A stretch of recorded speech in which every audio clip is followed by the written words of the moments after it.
Assalamualaikum warahmatullahi wabarakatuh. Salam sejahtera bagi kita semua. Perkenankanlah kami dari kelompok 3 kelas 11 4A 13 Universitas Bina Sarana Informatika Kampus Kota Bogor. Dalam video ini kami akan menjelaskan tentang audit persediaan barang dagangan pada mata kuliah pemeriksaan akuntansi teori dan kasus. Sebelum masuk video penjelasannya, perkenankanlah saya untuk memperkenalkan teman-teman saya dari kelompok 3. Yang pertama, saya sendiri, Salma Ratnadila, dan ada teman saya Azana Fitria Hilwani, ada Dian Indirawati, Hila Desvita, Anissa Saputri, Suci Amalia Indonesia, Lia Amalia Tusolihah, dan yang terakhir ada Gilang Ramadan. Saya Lia Amalia Tusolihah dengan NIM 111-90599. Baik, di sini saya akan menjelaskan tentang auditing yang dimana merupakan proses sistematis yang digunakan untuk mendapatkan dan menilai bukti audit yang berkaitan dengan laporan keuangan historis, menentukan tingkat kepatuhan dan memberikan informasi kepada pihak yang terkait. Itu merupakan pengertian auditing menurut Heri 2019. Lanjut, untuk pengertian persediaan barang dagangan menurut Azmi Fahma Amarillah 2016, yang dimana persediaan merupakan hal yang terpenting dalam suatu perusahaan dan mempunyai pengaruh penting pada fungsi bisnis, terutama fungsi operasional pemasaran. Setiap perusahaan yang bergerak di bidang industri tidak akan lepas dari persediaan. Hal yang paling utama adalah bahan baku. Dan bahan baku di sini merupakan bagian dari suatu proses produksi yang harus ada di dalam perusahaan dan tidak dapat diabaikan keberadaannya, baik dalam kuantitas maupun kualitas yang telah ditentukan oleh perusahaan. Sekian penjelasan dari saya. Materi selanjutnya akan dijelaskan oleh teman sekelompok dengan kami. Terima kasih. Assalamualaikum warahmatullahi wabarakatuh. Salam sejahtera untuk kita semua. Perkenalkan, nama saya Gilang Ramadan, mahasiswa dari Universitas Bina Sarana Informatika Kampus Bogor, program studi Sistem Informasi Akuntansi kelas 11 4A 13. Pada kesempatan kali ini saya akan menjelaskan makalah atau materi pemeriksaan teori akuntansi dan kasus persediaan barang dagang dari slide 5 sampai 6. Berikut penjelasannya, mohon disimak baik-baik untuk yang melihat video ini. Persediaan barang dagang. Jenis-jenis persediaan itu mempunyai berbagai macam jenis persediaan. Setiap jenisnya itu mempunyai sebuah karakteristik yang berbeda-beda. Persediaan jenisnya dapat dibedakan menurut Asuri 2008 dalam David Wijaya et al. 2016 sebagai berikut. Itu yang pertama, persediaan barang baku atau yang bisa disebut raw material stock. Dan yang kedua itu persediaan bagian produk, disebut forecasted part. Dan yang ketiga persediaan bahan-bahan pembantu atau barang-barang perlengkapan supply stock. Yang keempat, yang terakhir ini persediaan barang jadi atau disebut finished goods stock. Berikut penjelasan slide 6 ini. Pada slide 6 ini ada fungsi persediaan. Fungsi persediaan dapat memiliki berbagai fungsi yang menambahkan fleksibilitas operasi perusahaan. Keempat fungsi persediaan sebagai berikut. Yang pertama, untuk memberikan pilihan barang agar dapat memenuhi permintaan pelanggan atau supplier yang diantisipasi dan memisahkan perusahaan dari fluktuasi permintaan. Yang kedua, untuk memisahkan beberapa tahapan dari proses produksi. Ketiga, untuk mengambil keuntungan dari potongan jumlah karena pembelian dalam jumlah besar dapat menurunkan biaya pengiriman barang. Dan yang keempat ini untuk menghindari inflasi dan kenaikan harga. Cukup sekian penjelasan dari saya. Bila ada kata yang tidak berkenan untuk kalian semua, karena yang baik itu datangnya dari Tuhan, yang buruk itu datangnya dari diri saya sendiri. Wabillahi taufiq wal hidayah. Wassalamualaikum warahmatullahi wabarakatuh. Assalamualaikum warahmatullahi wabarakatuh. Saya Suci Amalia Ainunisa dengan NIM 1119061. Di sini saya akan menjelaskan tentang persediaan barang dagangan di bagian uraian kasus. Seperti yang kalian lihat di layar ini, uraian kasus dari persediaan PT Sejora per 31/12/2016 dan 31/12/2015. Di sini ada persediaan barang dagangan per 31/12/2016 itu senilai Rp70.735.000 dan per 31/12/2015 itu Rp65.625.000 dan persediaan barang dagang dalam perjalanan PT Sejora itu senilai Rp5.125.000 di per 31/12/2016 dan di per 31/12/2015 itu senilai Rp5.375.000. Dan di sini kalian bisa lihat sendiri hasilnya. Di per 31/12/2016 itu hasilnya senilai Rp75.500.000 dan di per 31/12/2015 itu hasilnya senilai Rp71 juta. Dan yang selanjutnya adalah kesalahan-kesalahan yang terdapat di dalam pencatatan perusahaan yang ditemukan oleh kami selaku auditor. Yang nomor 1 itu sebuah inventaris toko dengan harga perolehan Rp750.000 yang diterima pada tanggal 29/12/2016 karena kekilafan dimasukkan ke dalam persediaan barang dagangan per 31/12/2016.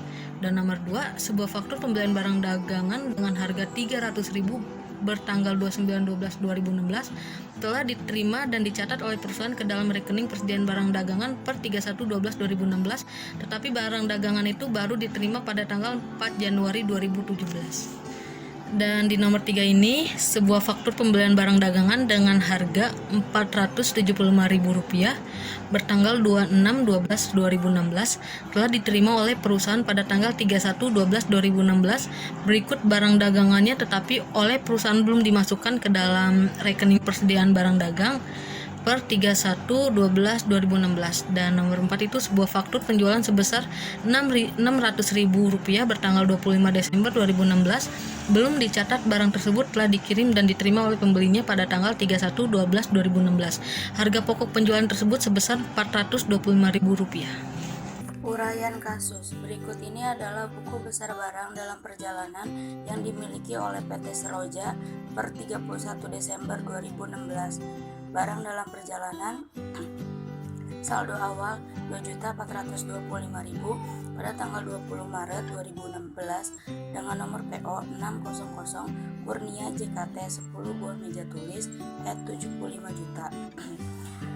Dengan debit Rp750.000, saldo Rp3.175.000 pada tanggal 5 Mei 2016 dengan nomor PO 409 PK Sinar Jatim 5 set kursi tamu ukir F325.000 dengan kredit Rp1.625.000, saldo Rp1.550.000 pada tanggal 30 November 2016 dengan nomor PO 610 PK Abdullah Jateng 12 set kursi makan F300.000 dengan debit Rp3.600.000 dan saldo Rp5.150.000 pada tanggal 23 Desember 2016 dengan nomor PO 612 PK Antara JKT 4 set tempat tidur F181.250.000 dengan debit Rp725.000, saldo Rp5.875.000 pada tanggal 28 Desember 2016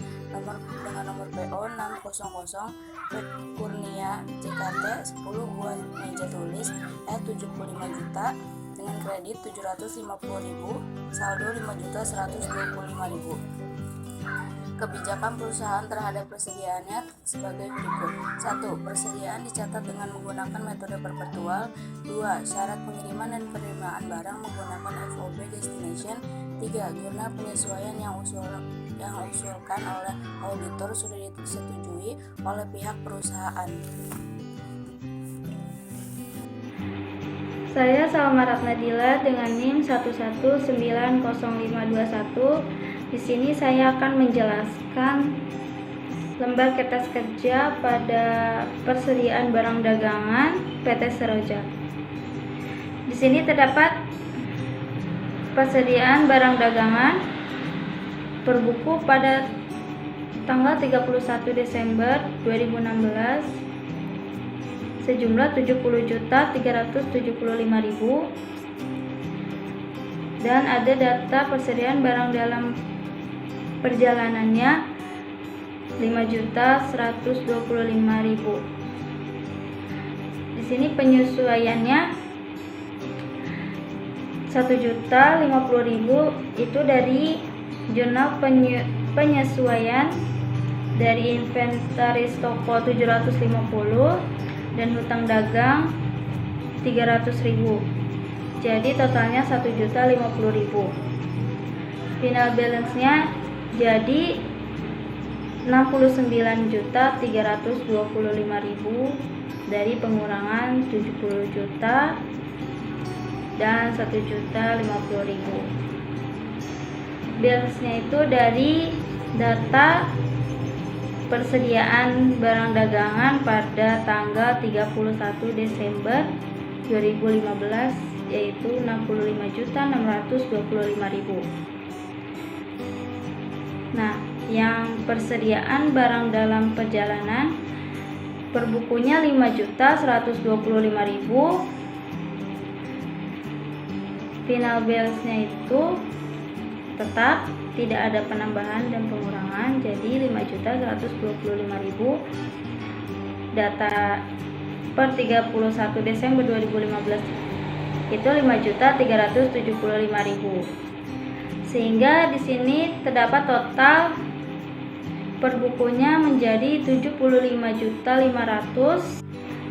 Nah, total penyesuaian di sini di bagian kredit jadi 1.050.000.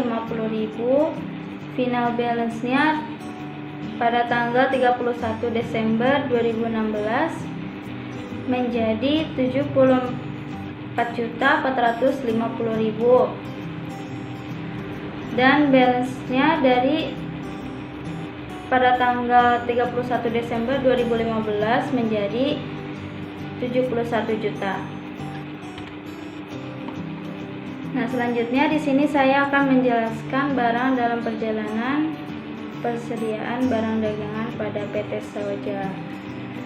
Dengan saldo awalnya yaitu sebesar 2.425.000. Yang pertama dengan nomor PO 600 pada tanggal 20 Maret 2016 menerima persediaan barang 10 buah meja tulis dari Kurnia Jakarta dengan harga satuannya 75.000 sehingga jumlahnya menjadi 750.000. Yang kedua dengan nomor PO 409 pada tanggal 5 Mei 2016 mengeluarkan barang 5 set kursi tamu ukir dari PK Sinar Jatim dengan harga satuannya 325.000 sehingga menjadi jumlahnya 1.625.000. Selanjutnya yang ketiga dengan nomor PO 610 pada tanggal 30 November 2016 menerima 12 set kursi makan dari PK Abdullah Jateng dengan harga satuannya 300.000 sehingga menjadi jumlahnya jadi 3.600.000. Yang keempat dengan nomor PO 612 pada tanggal 23 Desember 2016 menerima barang 4 set tempat tidur dari PK Antara Jakarta dengan harga satuannya Rp181.250 sehingga menjadi jumlahnya Rp725.000. Yang kelima, dengan nomor PO 600 pada tanggal 28 Desember 2016 mengeluarkan kembali barang 10 buah meja tulis dari Kurnia Jakarta dengan harga satuannya 75.000 sehingga jumlahnya menjadi 750.000 rupiah. Sehingga di sini kita bisa mentotalkan dari saldo awal sampai nomor PO yang kelima sehingga didapatkan dengan jumlah 5.125.000 rupiah. Terima kasih. Selanjutnya akan dijelaskan jurnal penyesuaian oleh teman saya selanjutnya. Saya Dian Indriawati. Di sini saya akan menjelaskan jurnal penyesuaian untuk studi kasus kelompok 3. Sebelum itu, saya akan menjelaskan apa itu jurnal penyesuaian. Jurnal penyesuaian adalah jurnal yang dibuat pada akhir periode akuntansi untuk menyesuaikan saldo akun agar sesuai dengan kondisi yang sebenarnya. Ada dua macam pendekatan dalam jurnal penyesuaian, yaitu pendekatan raca dan pendekatan laba rugi. Pada umumnya, ada dua macam penyebab mengapa suatu transaksi memerlukan penyesuaian. Yang pertama, keadaan di mana suatu transaksi sudah terjadi, tetapi belum dicatat dalam perkiraan yang bersangkutan. Yang kedua, transaksi sudah dicatat dalam perkiraan yang bersangkutan, tetapi lalu perkiraan masih harus disesuaikan agar dapat disajikan dengan jumlah yang benar. Selanjutnya, di sini ada jurnal penyesuaian persediaan barang dagang PT Seroja menggunakan pendekatan ikhtisar laba rugi. Yang pertama, ikhtisar laba rugi di debit dan persediaan barang dagang awal di kredit dengan nominal 71 juta.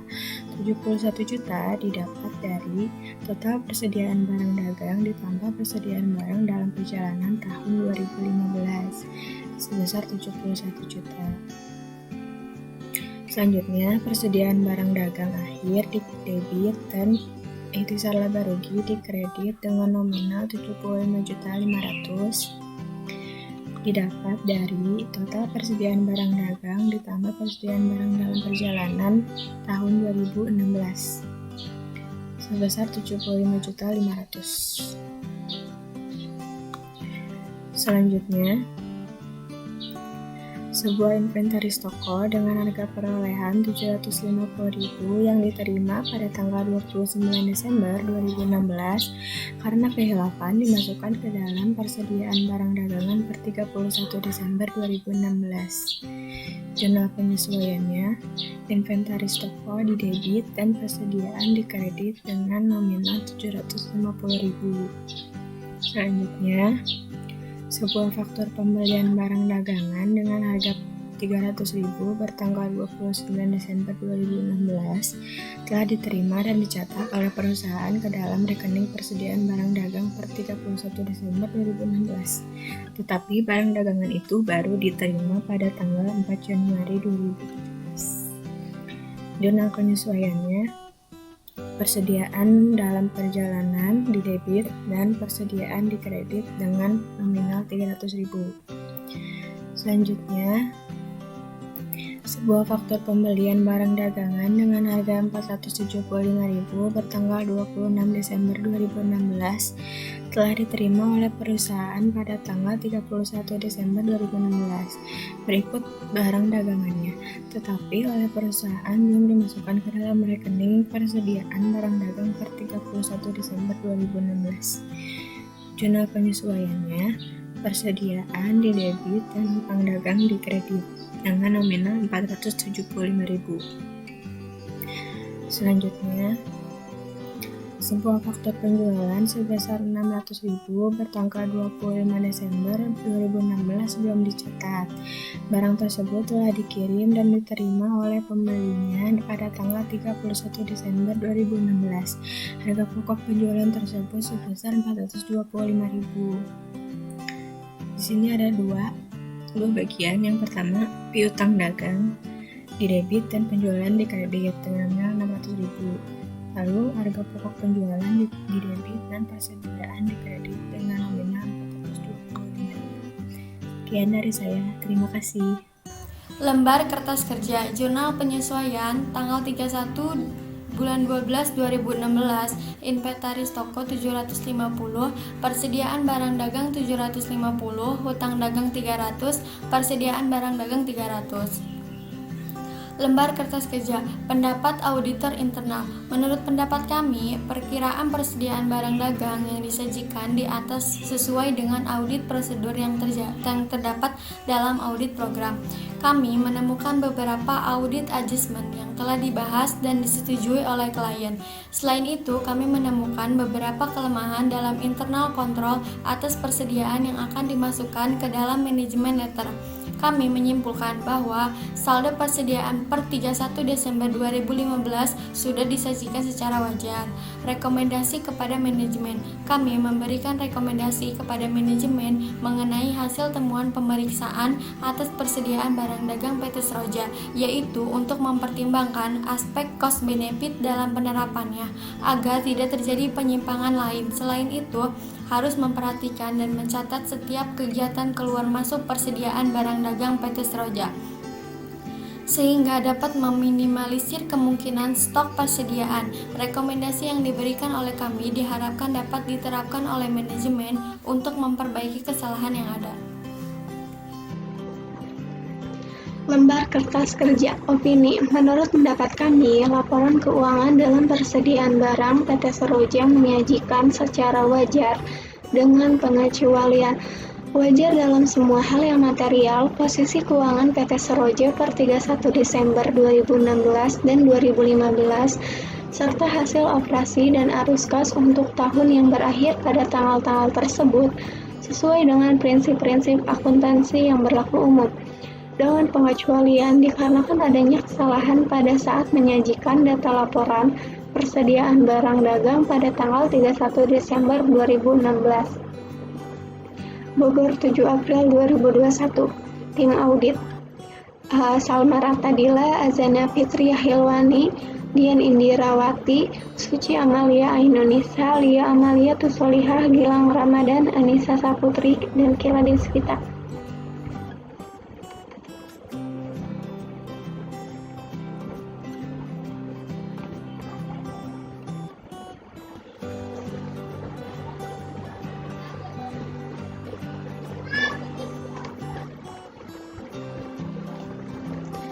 Kesimpulan dari hasil perkiraan persediaan barang dagang yang telah dilakukan auditing pada PT Seroja yang ditempuh dengan melakukan observasi dapat disimpulkan bahwa perusahaan dalam mengelola persediaan barang dagang dinilai sudah sesuai dengan audit prosedur yang terdapat dalam audit program. Persediaan dicatat menggunakan metode perpetual ini memudahkan perusahaan untuk tidak perlu melakukan perhitungan fisik atau stock of name pada stok tersisa. Dikarenakan perusahaan dapat mengetahui stok yang sebenarnya di lapangan dengan mudah berkat adanya pencatatan yang dilakukan setiap waktu. Syarat pengiriman dan penerimaan barang menggunakan FOB destination, artinya barang dagang diserahkan penjual di gudang pembeli.